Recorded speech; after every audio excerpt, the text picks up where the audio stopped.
Assalamualaikum warahmatullahi wabarakatuh. Halo semuanya. Sebelum kita memasuki materi, izinkan saya perkenalan lebih dahulu. Ya, perkenalkan, nama saya Ristanini Paramita dengan NPM 026. Saya akan sedikit menjelaskan tentang ekonomi manajerial. Yang pertama itu ada satu konsep dan teknik optimasi.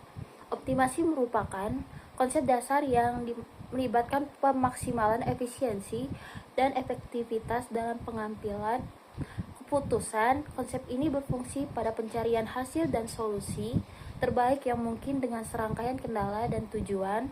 Teknik optimasi memungkinkan para ekonomi untuk mengidentifikasi pilihan yang optimal, mengalokasikan sumber daya secara efisien, dan mencapai hasil yang diinginkan.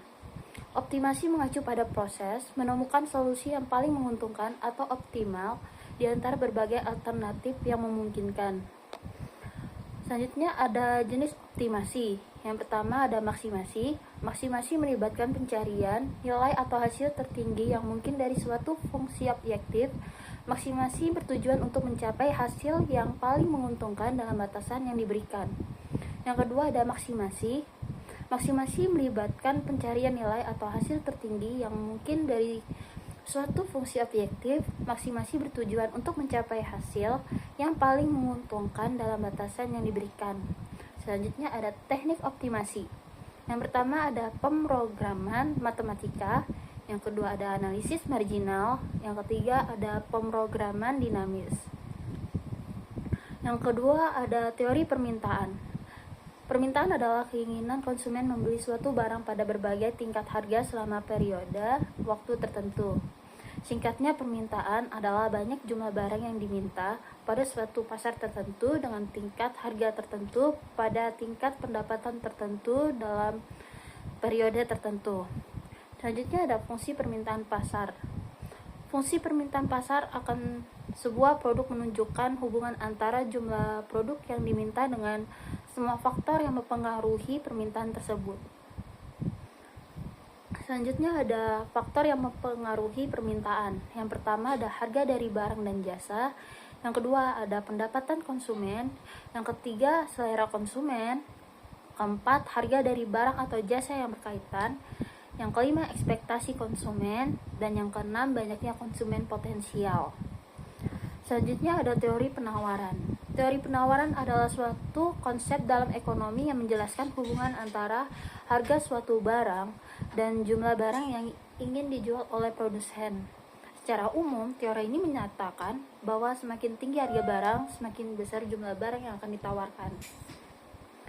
Selanjutnya ada faktor yang mempengaruhi penawaran. Yang pertama ada biaya tetap. Biaya yang tidak berubah terlepas dari jumlah output seperti sewa dan gaji tetap. Yang kedua ada biaya variabel. Biaya yang berubah seiring dengan jumlah output seperti bahan baku dan upah pekerja per jam. Yang ketiga ada biaya total. Jumlah dari biaya tetap dan biaya variabel. Biaya produksi memengaruhi penawaran karena semakin tinggi biaya produksi, semakin rendah jumlah barang yang dapat ditawarkan pada harga tertentu. Ini dapat menyebabkan pergeseran kurva penawaran ke kiri. Dan yang keempat ada elastisitas permintaan.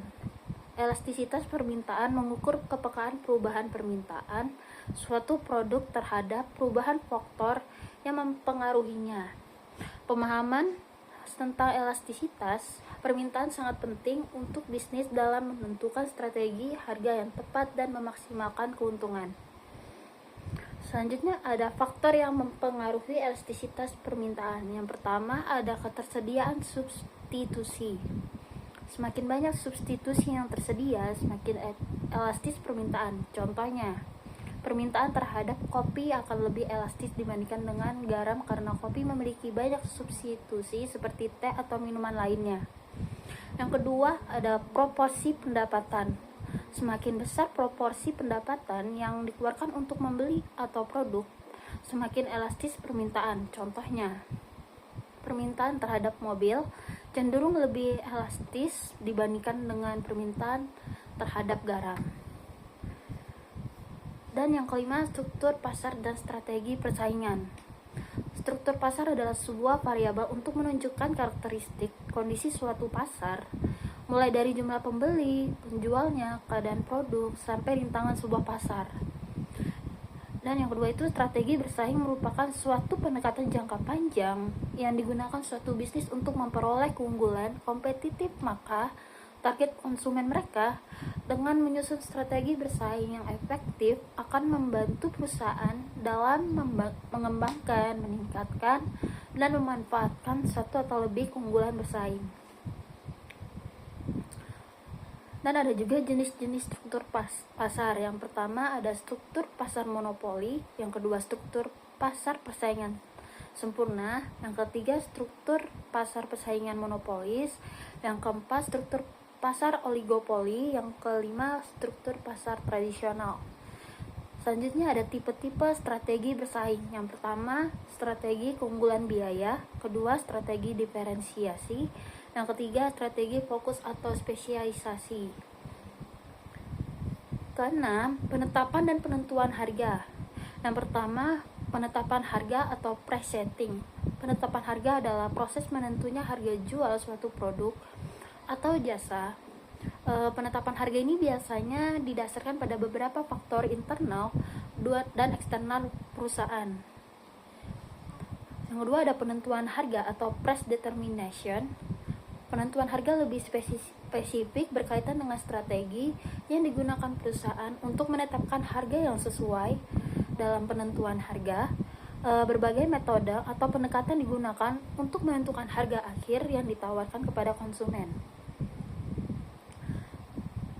Dan ada juga jenis-jenis struktur pasar. Yang pertama ada biaya produksi, yang kedua ada tujuan perusahaan, yang ketiga permainan pasar, keempat persaingan harga yang ditetapkan, yang kelima nilai yang dirasakan konsumen. Dan ada juga beberapa metode penentuan harga yang digunakan. Yang pertama cost plus pricing, yang kedua penetapan harga berbasis nilai atau value based pricing, yang ketiga penetapan harga berbasis kompetisi atau competition based pricing, yang keempat ada penetapan harga dinamis atau dynamic pricing. Dan yang ketujuh ada analisa SWOT. Analisis SWOT adalah alat manajerial yang digunakan untuk mengidentifikasi dan menganalisis strength atau kekuatan, weakness atau kelemahan, opportunities atau peluang, dan threats ancaman yang dihadapi oleh suatu organisasi.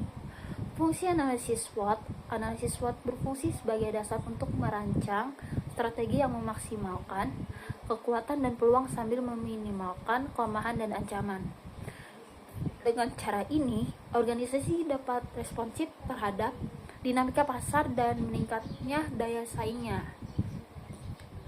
Selanjutnya ada komponen-komponen SWOT. Yang pertama itu ada strength atau kekuatan.